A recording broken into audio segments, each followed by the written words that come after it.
नमस्कार। स्वागत है आपका एक बार फिर से कहानियों के सफरनामे में। हम सुन रहे थे विनोद कुमार शुक्ल जी की किताब दीवार में एक खिड़की रहती थी। अगर आपने पिछले भाग नहीं सुना तो चैनल पर जाकर सुन सकते हैं। आज हम सुनेंगे दीवार में एक खिड़की रहती थी, भाग 3। दोनों जागे थे और सब कुछ नींद में झूम रहा था। तालाब नींद में तालाब था, आकाश नींद का आकाश था। बूढ़ी अम्मा सोनसी के लिए एक टोकनी में केसरवा कांदा और दूसरी में तेंदू फल बंदरों से बचाकर रखी थी। सोनसी ने आंचल में थोड़े केसरवा कांदा और तेंदू फल को खोस लिया था। रास्ते भर दोनों केसरवा कांदा दांतों से छीलते खाते आए। कमरे की खिड़की के पास दोनों खड़े हो गए। दोनों छोटे छोटे बच्चों की तरह अपना कमरा झांकने लगे। कमरे में वे नहीं थे। मैं कहाँ हूँ? रघुवर प्रसाद ने कमरा झांकते हुए सोनसी से पूछा, जैसे कमरे से पूछा। तुम मेरे पास हो, कमरा झांकते हुए सोनसी ने कहा, जैसे कमरे से कहा। और मैं? खाली कमरा देखती हुई सोनसी ने आश्चर्य से कहा। तुम यहाँ मेरे पास हो, रघुवर प्रसाद ने कहा। इसके बाद दोनों कमरे में कूद गए।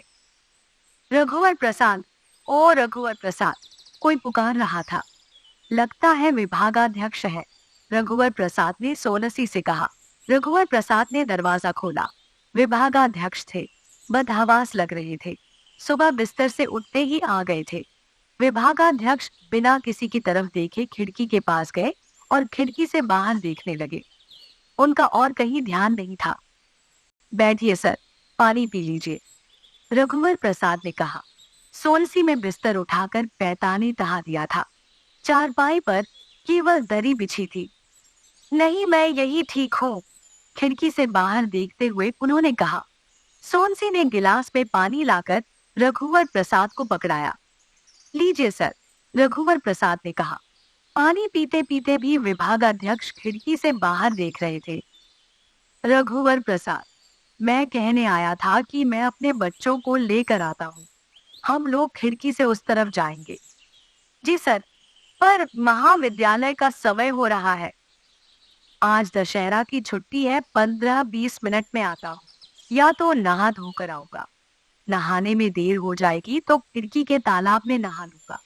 खिड़की के पेड़ों में आज के दिन नीलकंठ देख लेंगे। जी सर।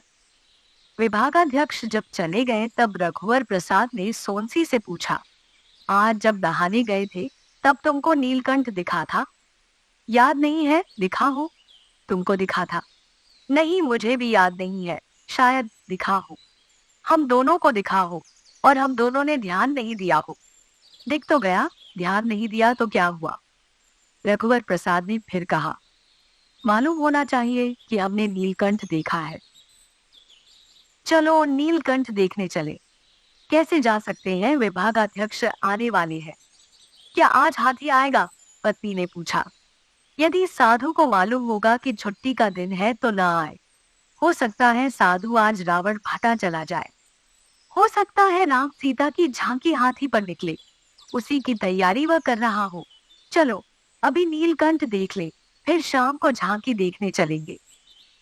विभागाध्यक्ष आने वाले हैं, रघुवर प्रसाद ने फिर कहा।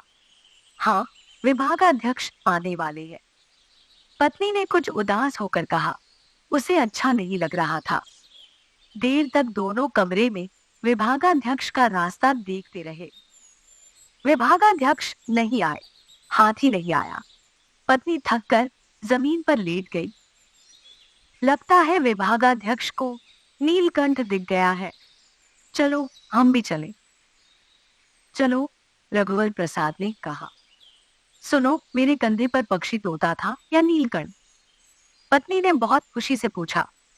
तोता था, रघुवर प्रसाद ने भी बहुत खुशी से कहा। हो सकता है नीलकंठ हो, पत्नी ने बहुत धीरे से कहा। दोनों नीलकंठ देखने निकले। घर से 2 कदम निकलने के बाद पत्नी ने कहा, मुझे अच्छा नहीं लग रहा है। रघुवर प्रसाद ने पत्नी की हथेली को छुआ, गर्म थी। तुमको तो बुखार है, रहने दो, नहीं जाते? कमरे में रहेंगे। नीलकंठ को दिखना होगा तो वह खिड़की पर आकर बैठ जाएगा। नहीं, चलो, मुझे कुछ नहीं हुआ है। देर तक तालाब में नहीं डूबे रहना चाहिए। हो सकता है हमने नीलकंठ देख लिया हो। तुमने देख लिया हो तो लौट चलते हैं। पक्का नहीं है। चलो रिक्शा में चलते हैं। म्युनिसिपल के अस्पताल चलेंगे, रास्ते में नीलकंठ दिख जाएगा। घर के सामने नीम के पेड़ के नीचे वे खड़े हो गए। रघुवर प्रसाद रिक्शा देख रहे थे। पत्नी दूर क्षितिज की तरफ देख रही थी। क्या देख रही हो? रघुवर प्रसाद ने पत्नी को सहारा देने के लिए सटा लिया था। नीलकंठ देख रही हो। क्षितिज में नीलकंठ होगा भी तो दिखाई नहीं देगा। क्यों? बहुत छोटा होगा। दिखाई तो देगा। इतना छोटा होगा कि दिखाई नहीं देगा। मुझे अपनी तरह से देखने दो। तुम अपनी तरह से आसपास देखो, पत्नी ने कहा। रघुवर प्रसाद ने एक जाते हुए खाली रिक्शे को रोका। कहाँ जाना है? रिक्शे वाले ने पूछा। नीलकंठ देखने, पत्नी ने कहा। म्युनिसिपल अस्पताल चलो, रास्ते में नीलकंठ देख लेंगे, रघुवर प्रसाद ने कहा। लखोली गांव चलूं, वहां बहुत नीलकंठ है। पहले अस्पताल चलो, फिर लखोली चले। पत्नी रघुवर प्रसाद के कंधे पर सिर रखे आंख मूंदे थी। सो गई? अच्छा नहीं लग रहा है। नहीं सो रही हूँ। दिखेगा तो मुझे बता देना। फिर उसने रिक्शे वाले से कहा। रिक्शे वाले, रास्ते में नीलकंठ दिखे तो इनको बता देना। जब जब वह आंख मूंदती थी तो कहती थी कि देखते रहना और देखने ही बताना। देर करोगे तो उड़ जाएगा। उड़ जाएगा तो उड़कर जाते हुए दिख जाएगा।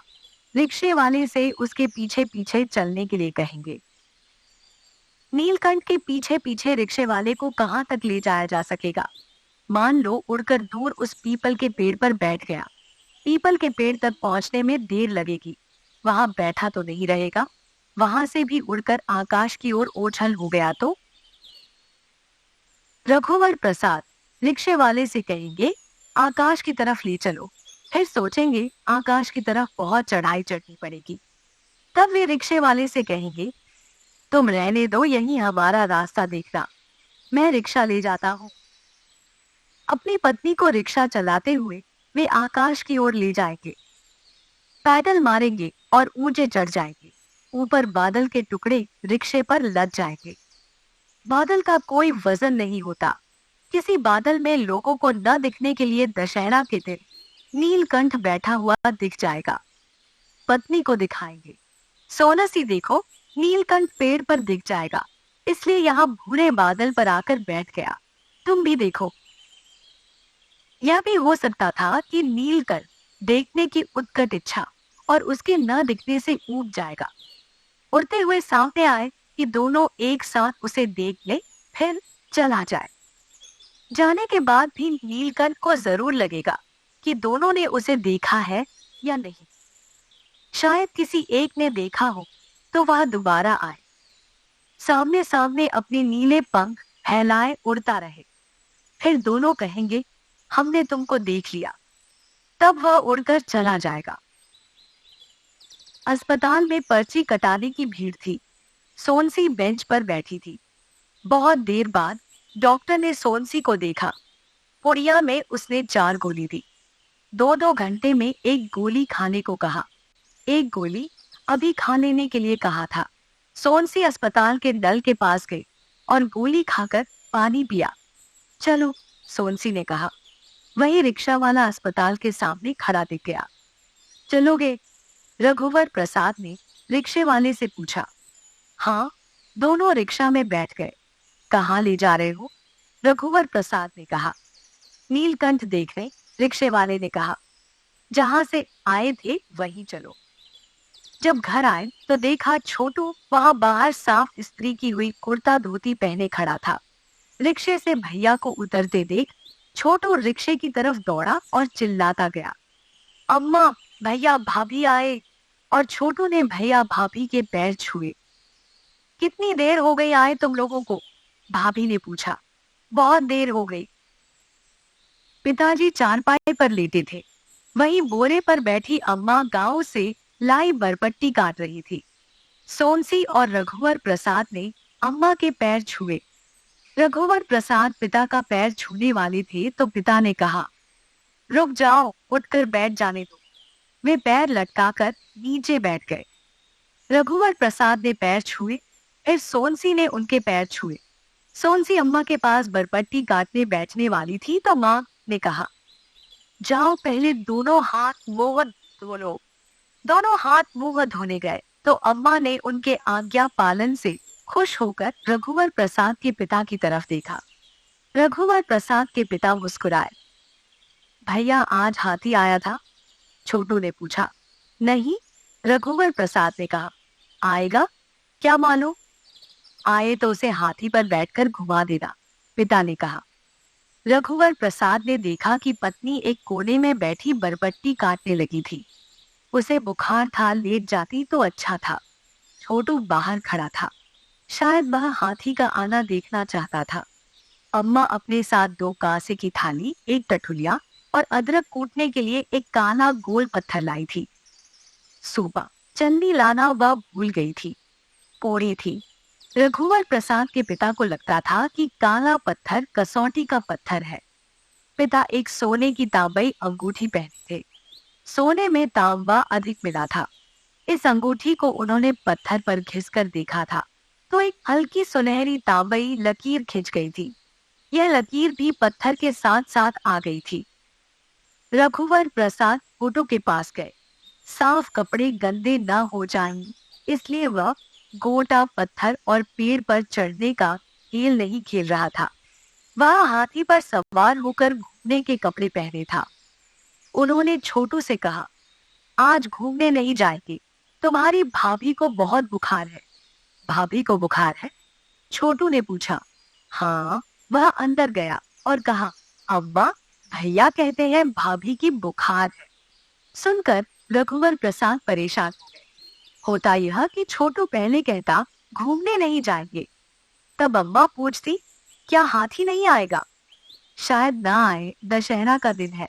पिता कहते हाथी आएगा तो भी सब लोग कैसे जाएंगे? भाभी को तो बुखार है। छोटू कहता इस तरह बात होती तो अच्छा होता। रघुवर प्रसाद झेप गए कि अम्मा पिता क्या सोचेंगे। अम्मा ने सोनसी से पूछा, बहू तुमको बुखार है? सोनसी ने बरबट्टी काटते सिर हिलाकर नहीं कहा।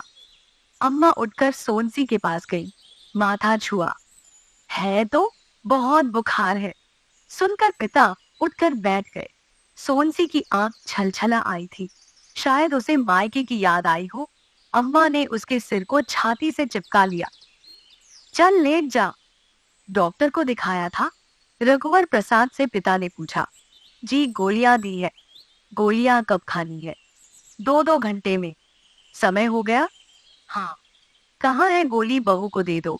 छोटू भाभी को एक गिलास पानी दो। रघुवर प्रसाद ने गोली निकाली। छोटू पानी लेकर भाभी के पास गया। रघुवर प्रसाद ने छोटू को गोली दी कि वह भाभी को दे दे। गोली खाने के बाद अम्मा ने उसे बोरे पर लिटा दिया। सोनसी की पिछौरी रखी थी, उसी को उड़ा दिया। अम्मा खाना बनाने की तैयारी करने लगी। अम्मा को खाना बनाते जानकर सोनसी उठी तो पिता ने कहा, बहू लेटी रहो। सोनसी लेट गई। उसने पिछौरी ओढ़ी और थोड़ी देर में सो गई। पिता ने रघुवर प्रसाद से धीरे से कहा, झोला दो। फिर उन्होंने रघुवर की माँ से पूछा, कुछ लाना तो नहीं है? नहीं। रघुवर की माँ ने कहा, मैं आता हूँ, खाना बनते तक आ जाऊंगा। झोला लेकर वे चले गए। सोनसी का बुखार उतर गया था। हाथ मुंह धोकर माँ के कहने से उसने खाना खाया तो और अच्छा लगा। छोटू कुर्ता धोती को लगातार गंदा होने से बचाए हुए मन ही मन हाथी का रास्ता देख रहा था कि आ जाए। कोई नहीं जाएगा तो वह अकेला हाथी पर बैठकर घूम आएगा। सोनसी को अच्छा लगा तो वह घर का काम करने लगी थी। जहां सोनसी लेटी हुई थी वहीं रघुवर प्रसाद जाकर लेट गए। छोटू, बाहर से पिता आवाज दे रहे थे, देख हाथी आ रहा है क्या? छोटू दौड़ता हुआ बाहर आया। हाथी आ रहा था। अम्मा, रघुवर प्रसाद भी बाहर आ गए। पिता कमरे के अंदर आए और झोला रखकर बोले, बहू मुर्रा लाया हूं, तुम लोग खा लेना। पिता भी बाहर आ गए। साधु बिना हाथी को बैठाए हाथी के ऊपर से उतर आया। ऊबड़ खाबड़ पत्थरों के आजू बाजू पैर जमाते हुए पहाड़ से उतरते हैं, हाथी पर 2 कदम इधर उधर रखकर वह नीचे उतर आया था। उतरते ही कंधे के अंगोछे को झटकार कर उसने फिर कंधे पर जमा लिया। वह धोती को ढीले लपेटे हुए और पीला कुर्ता पहने हुए था। कुर्ता का रंग फीका पड़ गया था।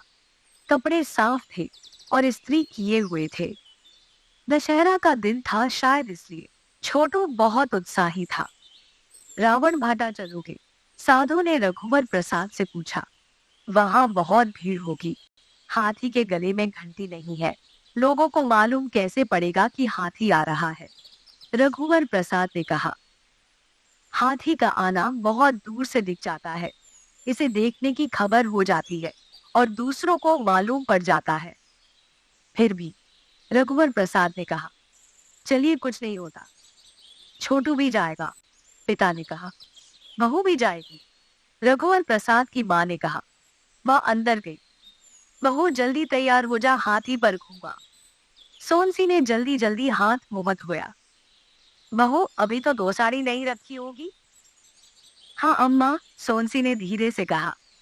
अम्मा ने खटिया से तहाया हुआ बिस्तर उठाकर नीचे जमीन पर बिछे बोरे पर रख दिया। दरी उठाई और खटिया को खड़ी किया। दरी को अम्मा ने खटिया पर टांग दिया। खटिया की आड़ में साड़ी बदल लेना। सोनसी नई लाल साड़ी लेकर खटिया की आड़ में चली गई। नीचे बैठकर उसने पोलका पहना, फिर लाल साड़ी पहनी। खटिया की आड़ से वह निकल आई थी। बिंदी लगाई? अम्मा ने पूछा। हाँ अम्मा। पैर पट्टी पहन लेना। सोनसी ने पैर पट्टी को उतार दिया था। हाँ अम्मा। रघुवर, अम्मा ने बुलाया, तू भी कपड़ा बदल ले। अम्मा ने रघुवर के पिता का कोसा कुर्ता, जो करीब 15 साल पुराना होगा, झोले से निकाला। गमछे में तहा हुआ कुर्ता था। धोती निकाली। ले पहन ले। रघुवर प्रसाद पिता से लंबे थे। कुर्ता बड़ा था। पिता बाह कलाई के पास मोड़ लेते थे। रघुवर प्रसाद भी खटिया की आड़ में चले गए। उनको कुर्ता ठीक हुआ था। लंबाई में कुछ छोटा लगता था। रघुवर प्रसाद ने धोती पहनी। गांव की बनी धोती थी, मोटी खादी की तरह थी। धोती की सुनहरी किनार थी। बालों में पानी लगाकर रघुवर प्रसाद ने कंघी की।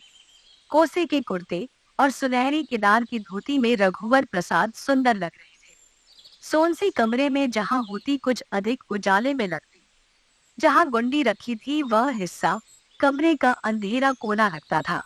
सोनसी उधर होती तो वह हिस्सा अधिक उजाले का लगता। सब नंगे पैर हाथी पर बैठने के लिए निकले।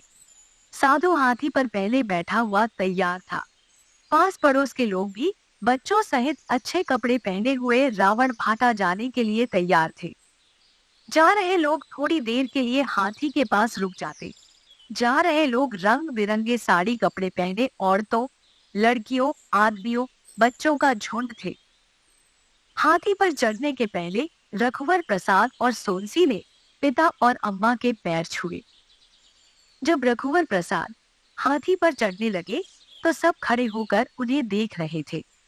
फिर रघुवर प्रसाद की पत्नी, इसके बाद छोटू चढ़ा। साधु ठीक से बैठने में सबकी सहायता कर रहा था। छोटू साधु को पकड़कर बैठा था, सोनसी रघुवर प्रसाद को। कमरे के दरवाजे के पास अम्मा और पिता खड़े थे। हाथी की पीठ पर गन्ने के पत्ते की गद्दी बंधी थी। हाथी नहाया धोया और सजाया हुआ दिख रहा था। सब बैठ गए, तब हाथी चलने लगा। रावण भाटा की ओर जाती 2 औरतों ने हाथ जोड़कर रघुवर प्रसाद, सोनसी और छोटू की झांकी को प्रणाम किया।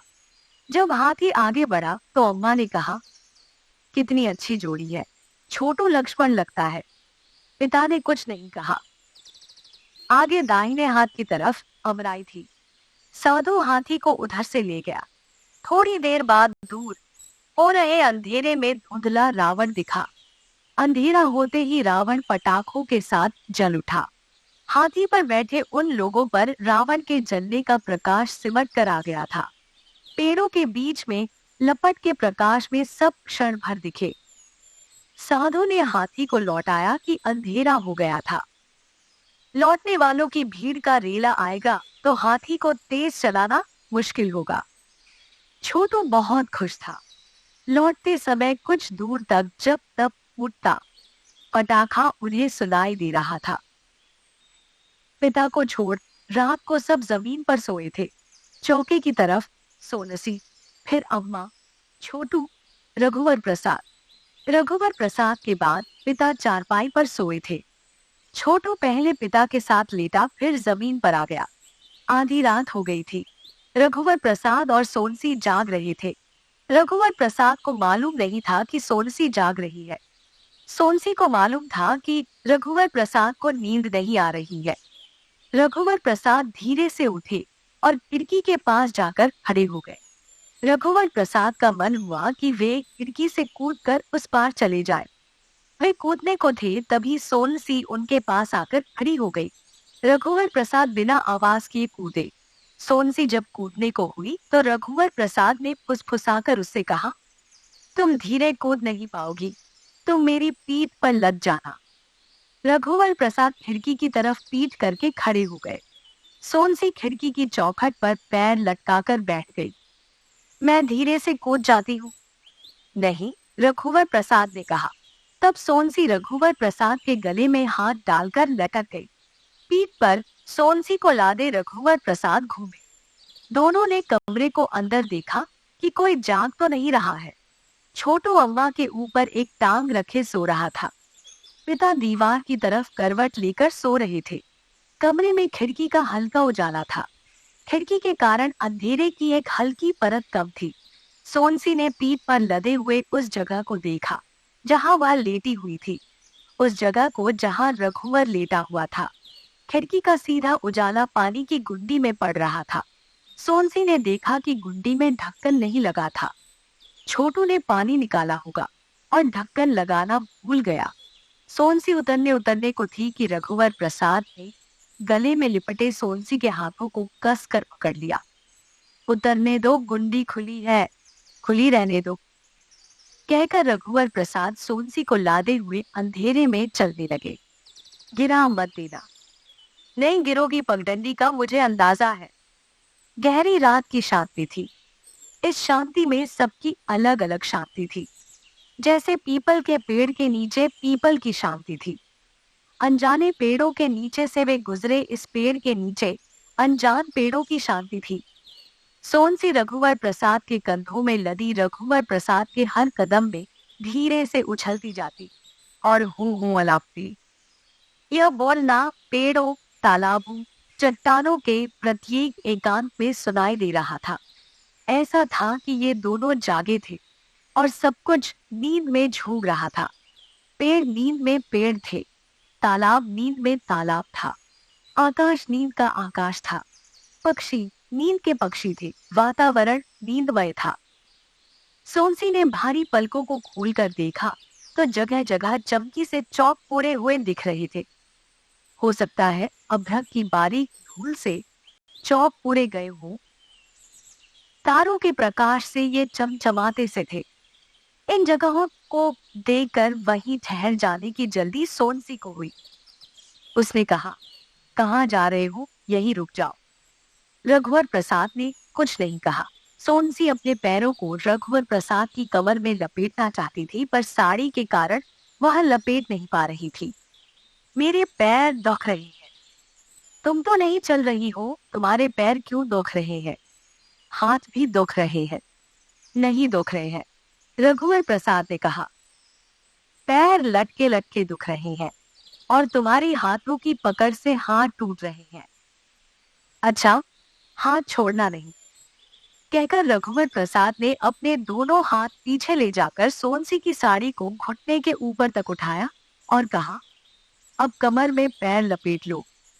सोनसी ने रघुवर की कमर में पैर लपेटे तो रघुवर प्रसाद ने सोनसी के कूल्हे के नीचे दोनों हथेलियों को बांधकर धीरे से ऊपर उछाला तो सोनसी के हाथ रघुवर प्रसाद की गर्दन पर ढीले हो गए। रघुवर प्रसाद अब बहुत धीरे धीरे चल रहे थे। अब ठीक है? रघुवर प्रसाद ने पूछा। हाँ ठीक है, सोनसी ने कहा। रघुवर प्रसाद तालाब के किनारे किनारे चलने लगे। सोनसी तालाब में रघुवर प्रसाद की परछाई के ऊपर अपनी लदी परछाई को देख रही थी। रघुवर प्रसाद सोनसी को लादे हुए धीरे से तालाब में उतर गए। घुटने तक रघुवर प्रसाद की धोती भीग गई। थोड़ी देर चुपचाप तालाब में खड़े रहे। तालाब से निकले तो और अच्छा लगा। तालाब के पास एक टीला था। रघुवर प्रसाद सोनसी को लादे टीले पर चढ़ने लगे। यह टीला नींदमय टीला था। सोनसी ने कहा, मुझे उतार दो, तुम बहुत थक गए होगे, मैं तुम्हें बहुत थकाती हूँ। टीले के ऊपर सूखे पत्तों का ढेर था। उसी के पास सोनसी को रघुवर प्रसाद ने उतारा। उन पत्तों के अंदर के अंधेरे में 4 जुगनू पास पास चमक रहे थे। सोनसी ने पत्तों को हटाया तो जुगनू एक एक कर उड़ गए। उड़ते हुए जुगनुओं की चमक की परछाई उन्होंने तालाब में देखी। सोनसी रघुवर प्रसाद की बाह से सिर टिकाए खड़ी थी। तालाब में तारों की परछाई थी। किसी मछली के कारण तालाब का पानी हिला तो सोनसी ने देखा कि कुछ तारों की परछाई तैरते तैरते धीरे धीरे पास पास हो गई। सोनसी ने ऊपर आकाश में देखा। कुछ तारे पास पास आए दिखे जैसे पहले दूर थे। सोनसी रघुवर प्रसाद से सटी सटी बैठते हुए वहीं लेट गई। सोनसी के पैर ढलान की तरफ थे। तुम्हारे कंधे पर चंद्रमा बैठा है, सोनसी ने लेटे लेटे हाथ उठाए हुए कहा, जैसे वह रघुवर प्रसाद को बुला रही हो। और रघुवर प्रसाद बहुत दूरी पर थे। रघुवर प्रसाद खड़े खड़े सोनसी को देख रहे थे। सोनसी को लगा रघुवर प्रसाद के कंधे पर बैठा चंद्रमा पास आ रहा है। सोनसी ने पास आने के सुख की चमक को सहने के लिए आंख मूंद लिए थे। खड़ी होकर सोनसी ने देखा कि तालाब प्रकाशित तालाब था। तालाब का तल प्रकाशित तल दिख रहा था। क्या चंद्रमा तालाब में डूब गया है? सोनसी ने रघुवर प्रसाद से पूछा। हाँ, तालाब में डूब गया है। देखो, एक प्रकाशित मछली चंद्रमा की तरफ आ रही है। तालाब की गाय प्रकाशित हरी है।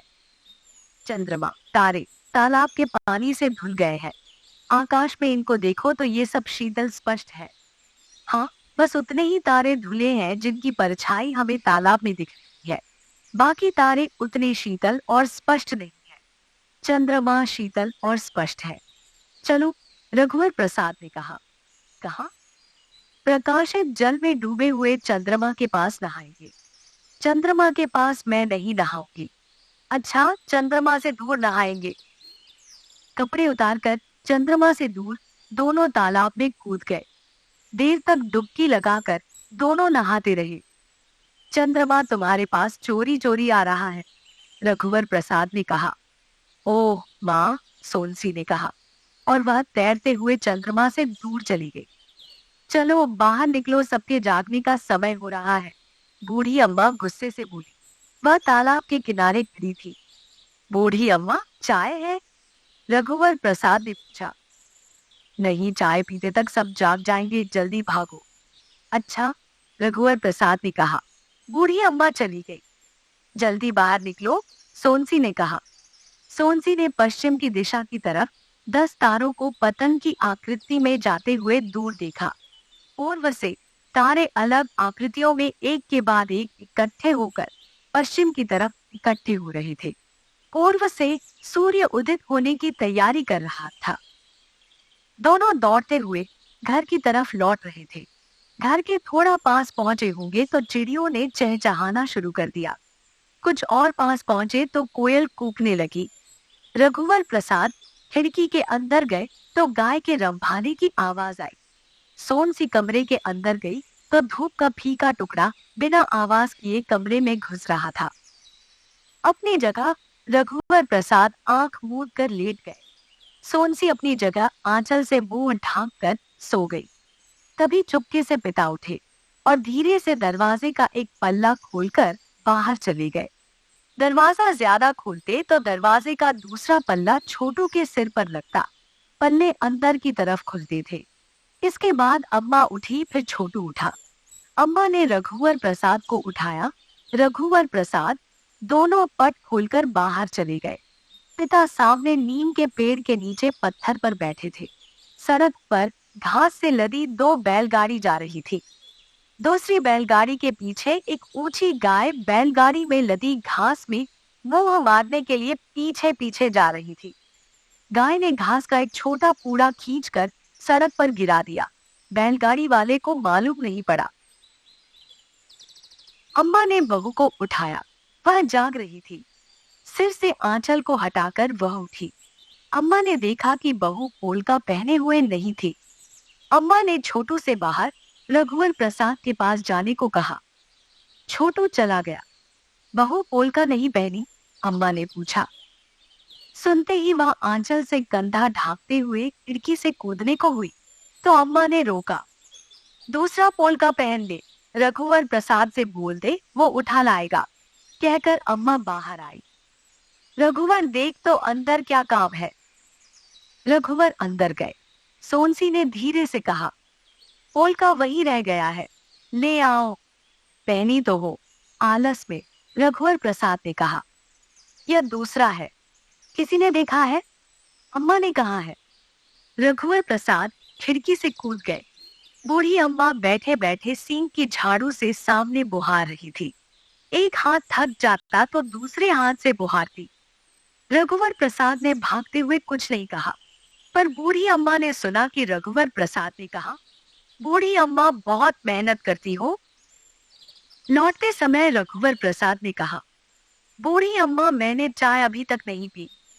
बूढ़ी अम्मा ने सुना रघुवर प्रसाद ने कहा है, घंटे 2 घंटे के लिए सोनसी को काम करने के लिए बुला लिया करो। इतने में रघुवर प्रसाद ने देखा कि पोलका के बदले वे तालाब से कमल का फूल तोड़ लाए हैं।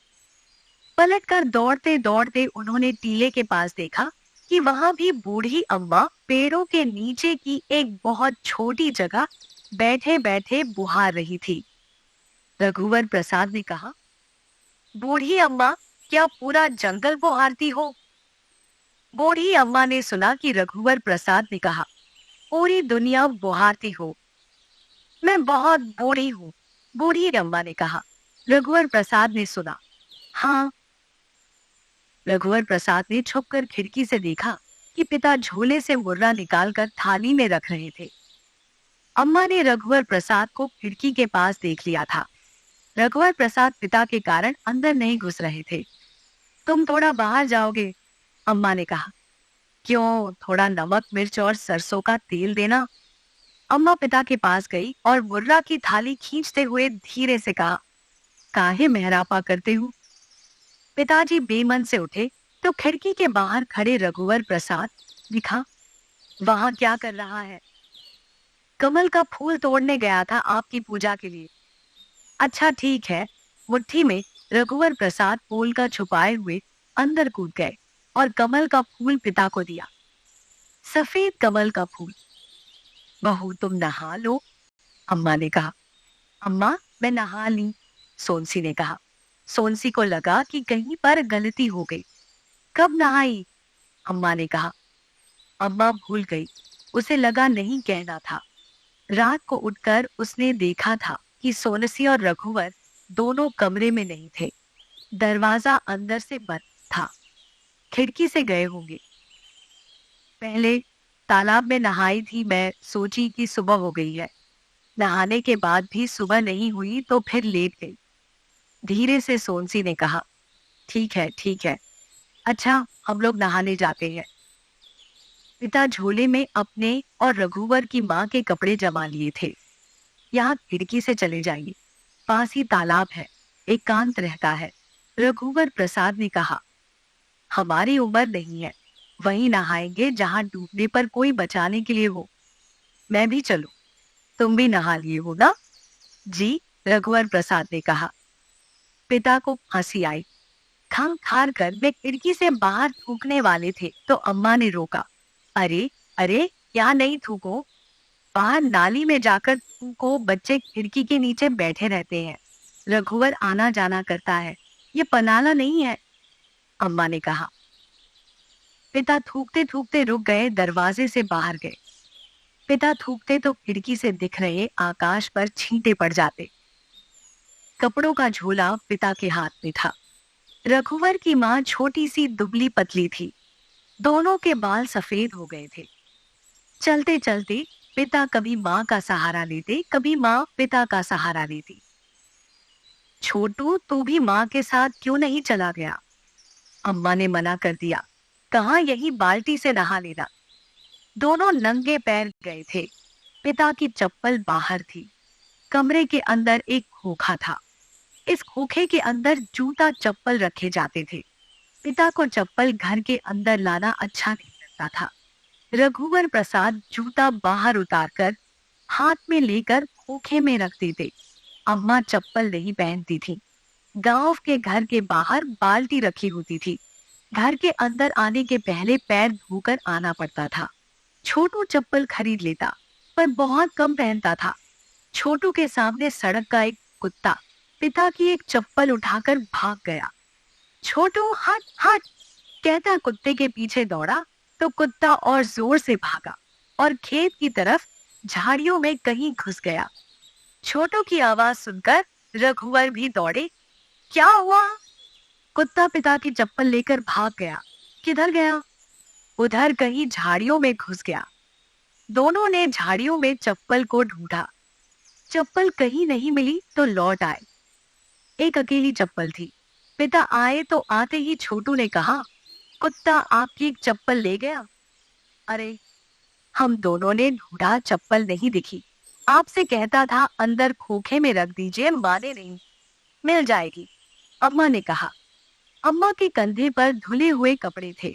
पिता छोटू के साथ चप्पल ढूंढने गए। पीछे पीछे रघुवर भी गए। चप्पल नहीं मिली। चप्पल का खो जाना पिता को अखर रहा था। फिर भी उन्होंने रघुवर की माँ से कहा, 6 महीने हो गए, बहुत पहनती। जवाब में रघुवर की माँ कहना चाहती थी, 6 महीने नहीं, 2 महीने हुए हैं, पर नहीं कहा।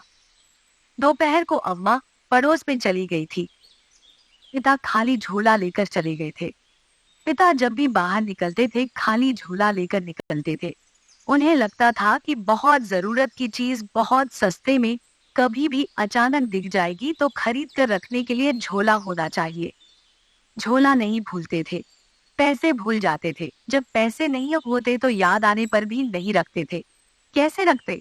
ऐसे में झोला साथ पे रखने का क्या मतलब था?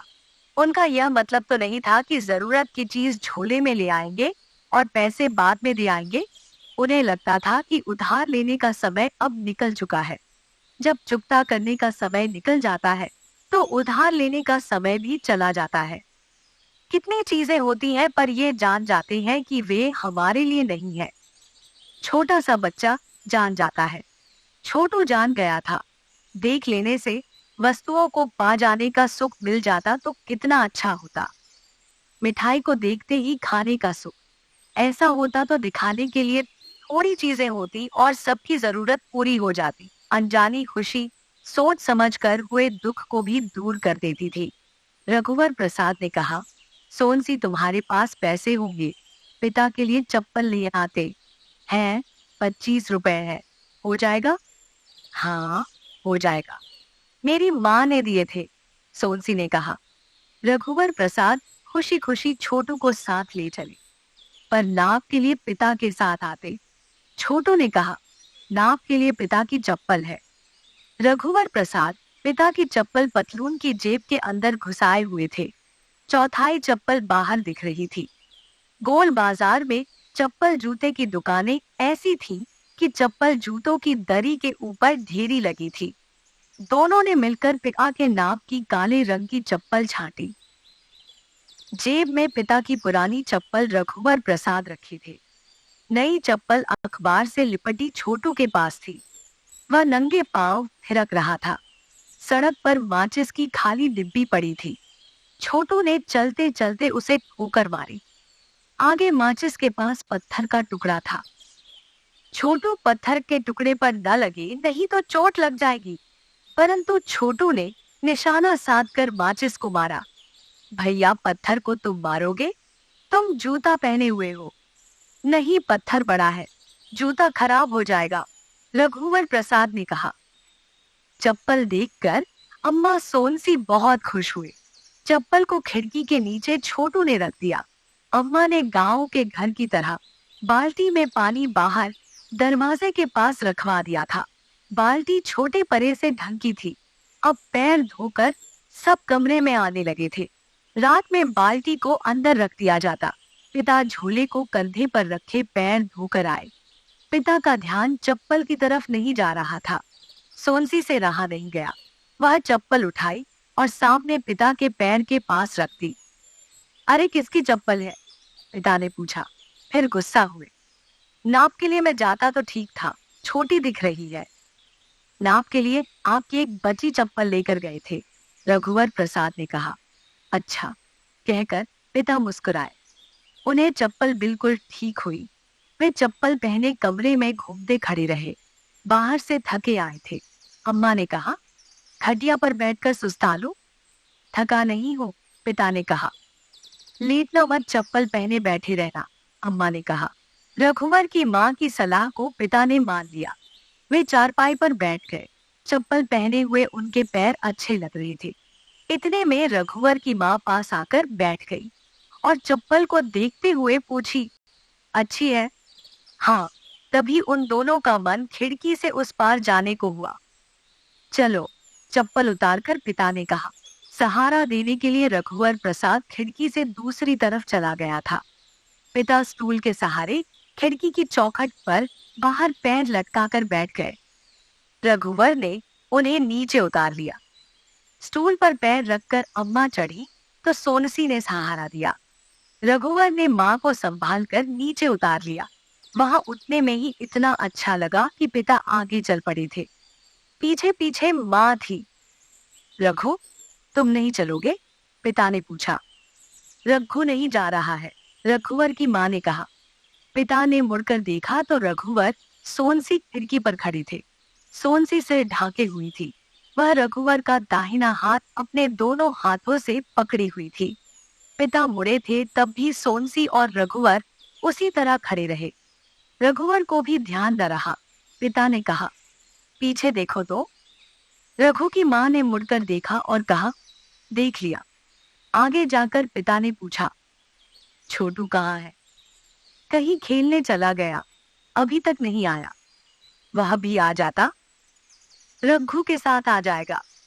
तुम झोला नहीं लाए? रघुवर की माँ ने पूछा। मैं भूल गया। अरे, यहाँ क्या मिलेगा? मकोई, बेर, कांदा कुछ तो मिलेगा। कुछ नहीं मिलेगा तो तालाब से झोला धोकर ले आएंगे। इसी पगडंडी से चलो, दूर बरगद का पेड़ दिख रहा है। रास्ते में एक बड़ा बंदर एक पेड़ से उतरकर दूसरे पेड़ पर चढ़ गया। धुआं उठ रहा है उधर, पिता ने कहा। बूढ़ी अम्मा रात के खाने की तैयारी कर रही होगी। अभी तो सूरज भी नहीं ढला। उजाले उजाले काम करने में अच्छा रहता है।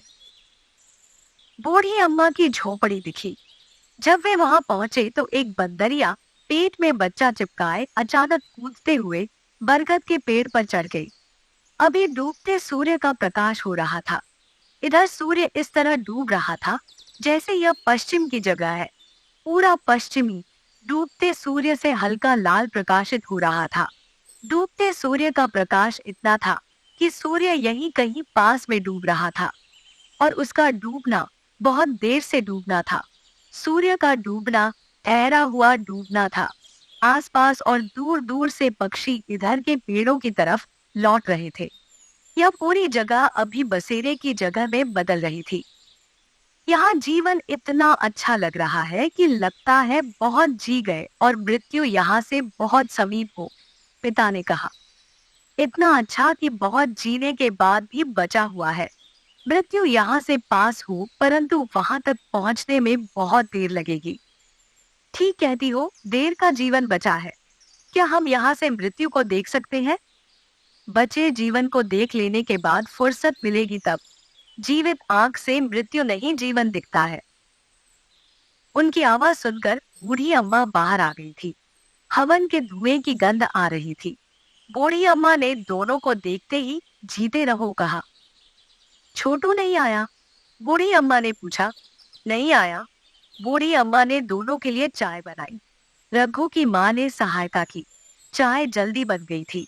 चाय पीकर दोनों पगडंडी पगडंडी घूमते रहे। थोड़ी दूर तक उनके आगे आगे एक बंदर पूंछ उठाए दौड़ रहा था, फिर कहीं चला गया। वे दोनों डूबते सूर्य के पश्चिमी केंद्र में थे, इसलिए उजाले में थे। उसी उजाले में दोनों जा रहे थे। उसके बाहर उजाला कम हो गया था। एक तालाब में लाल कमल था, एक छोटे तालाब में सफेद कमल थे।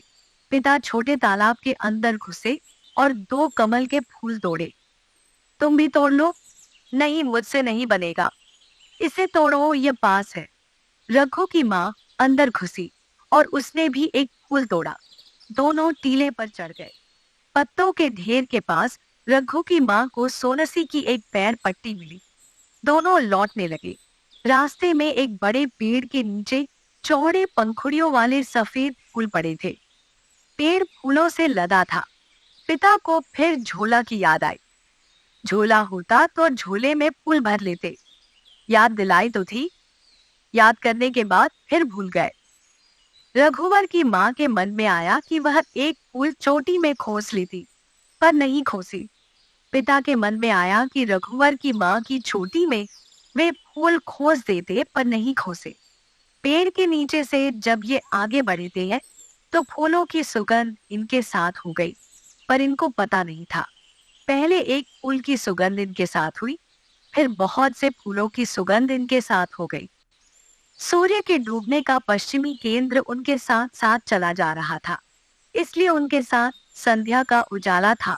वे दोनों खिड़की के पास गए तो देखा कि रघु किताब पढ़ रहा था। छोटू भाभी के पास बोरे पर लेटा हुआ था। वह अपनी पेटी खोलकर कुछ उठाना ढालना कर रही थी। इतने में सबने एक साथ खिड़की की तरफ देखा। शायद आहट आई थी, पर दोनों चुपचाप आए थे। आहट नहीं थी, पर सबको एक साथ फूलों की सुगंध आई थी। उस सुगंध की कोई आहट हुई हो। सब एक साथ उठकर खिड़की के पास आए। अम्मा ने सिर को ढांक लिया था। पिता ने कमरे के अंदर जाने के पहले खिड़की के बाहर से बहू को कमल के फूल पकड़ाए। सोनसी को लगा कि अम्मा ने चोटी में फूल खोसा है। अम्मा सिर को ढांके हुई थी, इसलिए पता नहीं चला।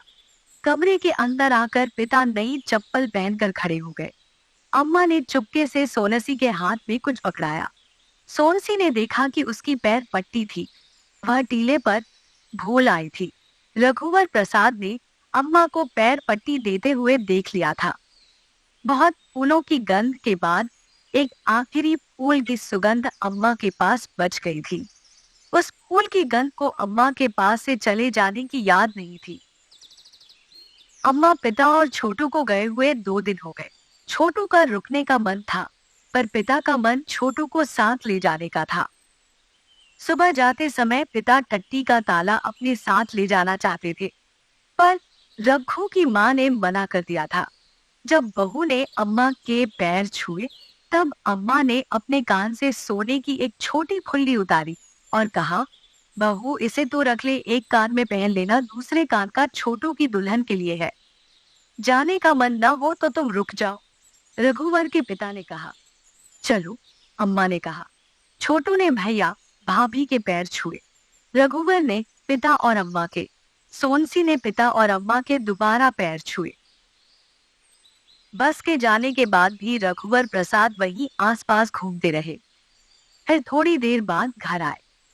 सोनसी, तुमने अम्मा की फुल्ली कान में पहनी? नहीं। सोनसी के कानों में चांदी की गोल बाली थी। उसने एक बाली उतारी और सोने की फुल्ली पहनी।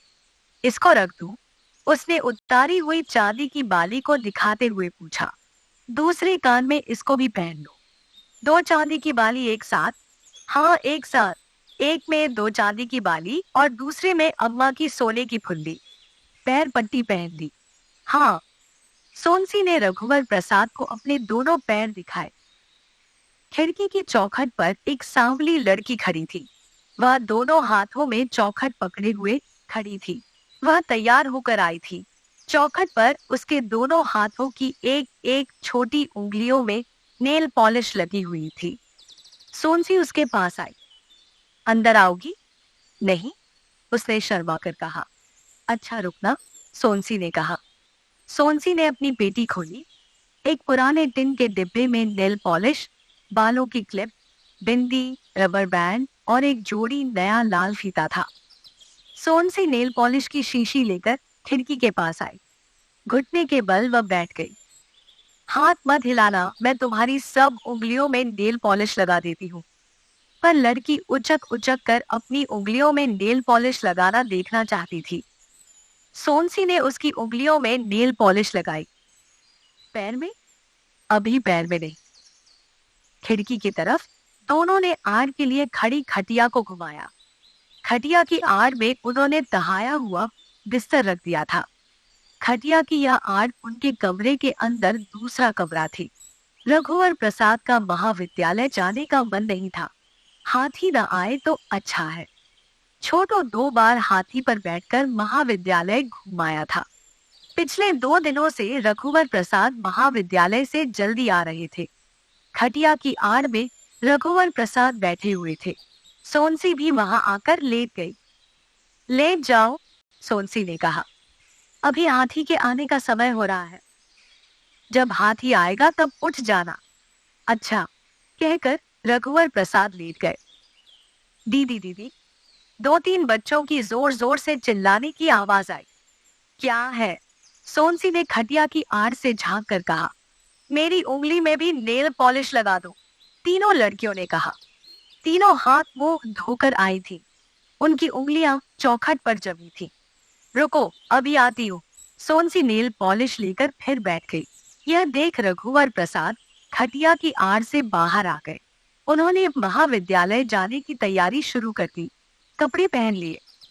क्या हुआ? अब महाविद्यालय जा रहा। सोनसी जल्दी जल्दी नेल पॉलिश लगाती रही। तीसरी लड़की का केवल एक हाथ चौखट पर था। तुम्हारा दूसरा हाथ दो, तीसरी लड़की से सोनसी ने कहा। नहीं है, लड़की ने कहा। सोनसी ने खड़े होकर देखा कि कोहनी के पास उसका हाथ कटा हुआ था। मैं तुम्हारे माथे में बिंदी लगा देती हूँ। सोनसी ने उसके माथे पर एक बिंदी लगा दी। हाँ, ठंडा है, उस लड़की ने खुश होकर कहा। हाथी आया, बाहर आवाज आ रही थी। रघुवर प्रसाद ने दरवाजा खोला। हाथी दूर था। मैं जाता हूँ, कहकर हाथ में जूता पकड़े नीम के पेड़ के नीचे जाकर खड़े हो गए। हाथी आया। रघुवर प्रसाद जूता लिए हाथी पर बैठ गए। हाथी चला गया तो सोनसी उदास हो गई। वह घर का काम करने लगी। जब तक रघुवर प्रसाद घर में रहते सोनसी का काम रुका हुआ होता। वह रघुवर प्रसाद के आने के पहले सब काम कर लेना चाहती थी। शाम को रघुवर प्रसाद जब लौटे तो उन्होंने साधु से चाय पीकर जाने के लिए कहा। रघुवर प्रसाद अंदर आ गए।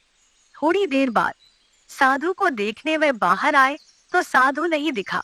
हाथी वही सूंड हिलाते डुलाते खड़ा हुआ था। चूंकि वह हाथी छोड़कर चला गया था, इसलिए उसे आसपास ही होना चाहिए था। जल्दी आ जाएगा।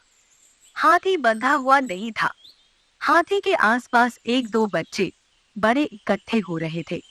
रघुवर प्रसाद ने उनको सावधान करते हुए कहा, हाथी खुला हुआ है, दूर रहना। आसपास खड़े हुए लोग दूर चले गए। हाथी नीम के पेड़ की डाल को सूंड से पकड़कर तोड़ने की कोशिश कर रहा था। रघुवर प्रसाद हाथी को ताकते हुए बैठे थे। हाथी पहले वहीं पर इधर उधर होता रहा, फिर थोड़ा आगे पीछे चलने लगा। रघुवर प्रसाद को भय लग रहा था। पड़ोसियों को भी डर लगने लगा था। कुछ होता तो जिम्मेदारी रघुवर प्रसाद की होती। रघुवर प्रसाद सोच रहे थे कि वे अब कभी हाथी पर नहीं बैठेंगे। हाथी पर नहीं जाएंगे तो हाथी यहाँ आएगा भी नहीं। कम से कम इस तरह का खतरा नहीं होगा। सोनसी दरवाजे के पास खड़ी थी। सोनसी, तू अंदर जा, दरवाजा अंदर से बंद कर लेना, रघुवर प्रसाद ने कहा। सोनसी का अंदर जाने का मन नहीं था। वह रघुवर प्रसाद के पास खड़े रहना चाहती थी। सोनसी, दरवाजा बंद कर दो, खिड़की से हवा आ रही है। मैं तुम्हारे पास रहूंगी। अच्छा, घर में कोई डंडा है क्या? डंडा क्या करोगे? घर की तरफ हाथी आएगा तो उसे हट हट करके भगा तो सकेंगे। शायद वह डर जाए। हाथी डंडे से डर जाएगा? सोनसी ने पूछा। और क्या कर सकते हैं, तुम डंडा तो ले आओ, शायद डर जाए। होठों के खेलने का एक छोटा डंडा पड़ा था, उसे लेकर वह आई। यही है, और बड़ा नहीं था। नहीं, यही है। ठीक है, इसी से काम चलाएंगे। तुम जाकर आसपास देखो, साधु कहीं बैठा होगा, कहीं अचानक चला तो नहीं गया। यह धोखा देकर जाना हुआ, अचानक धोखा देकर। पत्नी ने कहा, तुम दरवाजा बंद कर लोगी? हाँ, मैं दरवाजा बंद कर लूंगी। रघुवर प्रसाद साधु को देखने गए। पत्नी दरवाजा बंद कर बाहर आई। वह रघुवर प्रसाद को देख रही थी। रघुवर को जाते हुए हाथी ने भी देखा। हाथी रघुवर प्रसाद के पीछे पीछे जाने लगा। इतने दिनों में हाथी रघुवर प्रसाद को पहचानने लगा था। रघुवर प्रसाद को सावधान करने सोनसी दौड़ने लगी। हाथी धीरे धीरे जा रहा था। हाथी के पीछे जाती हुई एक भीड़ डर कर रुक गई थी। सोनसी रघुवर प्रसाद के पास पहुंची। उसने कहा, तुम्हारे पीछे पीछे हाथी आ रहा है। सोनसी रघुवर प्रसाद को भींचकर अदृश्य कर देना चाहती थी। क्या हुआ? चौंक कर रघुवर प्रसाद ने सोनसी से पूछा। तुम्हारे पीछे हाथी आ रहा है। सोनसी ने रघुवर प्रसाद को पकड़े हुए कहा, वह तो आ गया। सोनसी के माथे की लट को हटाते हुए रघुवर प्रसाद ने कहा। सोनसी को लिपटाते हुए वे भय रहे थे। हाथी उनके पास खड़ा था। दोनों ने देखा, अब सड़क पर कोई नहीं था। सड़क खाली हो गई थी। दरवाजे बंद थे। सिरस के पेड़ पर एक 12-13 साल का लड़का बैठा था। वह पेड़ पर बैठा हुआ बीड़ी पी रहा था। वह हाथी से डर कर पेड़ पर नहीं बैठा था। छुपकर बीड़ी पीने के लिए पेड़ पर बैठा था। वह हाथी से सुरक्षित बीड़ी पीते बैठा रहना उसे अच्छा लग रहा था। उसने सिरस की एक डाल तोड़ी और हाथी की तरफ फेंकी। हाथी ने सूंड बढ़ाकर डाल को उठाया और सूंड को इधर उधर डुलाते हुए छोड़ दिया। रघुवर प्रसाद जाने को थे। आओ चले, रघुवर प्रसाद ने कहा। रघुवर प्रसाद और सोनसी को लौटते देख हाथी ने जोरों से सिर हिलाया, फिर उनके पीछे हो लिया। रघुवर प्रसाद सोनसी को घर के अंदर ले गए। हाथी पेड़ के पास खड़ा रह गया। अच्छा हुआ वहीं रुक गया, पीछे पीछे घर के अंदर आ सकता था। रघुवर प्रसाद ने दरवाजा उड़का दिया था। थोड़ी देर वे सोनसी के साथ चारपाई की आड़ में लिपटे पड़े रहे, फिर उठे। कहाँ जा रहे हो? हाथी को देखने, पता नहीं वहां है या नहीं, साधु आकर ले गया हो। कोई घर के सामने हाथी छोड़ जाएगा तो हम क्या करेंगे? सोनसी ने कहा। रघुवर प्रसाद ने दरवाजा खोला। हाथी वहां नहीं था। हाथी नहीं है, उनके मुंह से निकला। सोनसी उठकर आई। क्या साधु ले गया? हो सकता है, रघुवर प्रसाद ने कहा। हाथी खुद चला गया होगा। तुम भी नहीं थी, दरवाजा बंद था। हाथी अकेला पड़ गया होगा और वह चला गया। हाँ, हाथी के साथ सम्मान का व्यवहार करना चाहिए था। हाथी से कहते, तुम कहीं जाना नहीं, हम आते हैं, तो शायद वह हमारा कहाँ समझ जाता और जाने के पहले हमारा रास्ता देखता। साधु हाथी को पूछेगा तो क्या जवाब देंगे? हमारी गलती नहीं है, वही छोड़ गया था, उसकी जिम्मेदारी है। मैं किसी से पूछता हूँ कि हाथी अकेला गया या कोई उसे साथ ले गया। किसी ने तो देखा होगा। सड़क में सन्नाटा है, कोई नहीं दिख रहा है। फिर भी देखता हूँ, कोई न कोई होगा। रघुवर प्रसाद को कोई नहीं दिख रहा था। सड़क के किनारे के पेड़ के ऊपर छुपकर बीड़ी पीने वाला लड़का पेड़ पर बैठा था। क्या तुमने हाथी को देखा है? किधर गया है? रघुवर प्रसाद ने पेड़ पर बैठे हुए लड़के से पूछा। इधर गया है। अपनी बीड़ी छुपाकर लड़के ने पेड़ के ऊपर से इशारा किया। पेड़ के खोखल में बीड़ी का बंडल और माचिस वह छुपाकर रखता था। अकेला हाथी था? नहीं, एक साधु था। पेड़ के ऊपर से उसने कहा। साधु हाथी ले गया, चाय पीने नहीं आया, बताकर भी नहीं गया। लगता है साधु एकदम अचानक नहीं जाएगा, धीरे धीरे अचानक जाएगा। पहले आधे घंटे के लिए, फिर 4 घंटे के लिए, 10 दिन के लिए, फिर 10-20 साल के लिए। 20 साल के बाद जीवन कितना बचेगा? आजीवन चला जाएगा। जो आजीवन चला जाता हो, कोई खोज खबर ना हो, मृत्यु की खबर ना हो, तो अपने चला गया में वह हमेशा जीवित रहता है। पीढ़ी दर पीढ़ी के लिए विस्मृत ना हो, तो उसके लौट आने का अंदेशा पीढ़ी दर पीढ़ी बना रहता हो। जैसे ही यह मालूम होता होगा कि वह मर गया, वैसे ही उसके लौटने की अनंत काल की प्रतीक्षा समाप्त हो जाती होगी। सड़क पर इक्का दुक्का आदमी अब दिखाई देने लगे थे। एक साइकिल दिखी, फिर धीरे धीरे चलती हुई बैलगाड़ी आई। आने जाने का जो दृश्य रुका हुआ था वह शुरू हो रहा था। यह आने जाने के दृश्य की शुरुआत थी। तो एक लोग ही आते जाते दिख रहे थे। यह शुरुआत बहुत देर तक शुरुआत बनी रही, जबकि एक स्वतंत्र हुआ हाथी अंकुश से बहुत देर से काबू में आ चुका था। जब स्वतंत्र था, तब हाथी अपने पालतूपन में अकेला हो गया था। इस बस्ती में वह एक सीधा साधा विशाल शाकाहारी प्राणी था। वह इतना सीधा साधा था जितना एक हिरण जंगल में हो सकता था। अभी आपने सुना कहानी का तीसरा भाग। अगला भाग बहुत जल्द आने वाला है। तब तक इस वीडियो को लाइक करें, दोस्तों के साथ शेयर करें और हमारे चैनल कहानियों का सफरनामा को सब्सक्राइब करना न भूलें। मिलते हैं अगले भाग में एक नई खिड़की, एक नई सोच के साथ।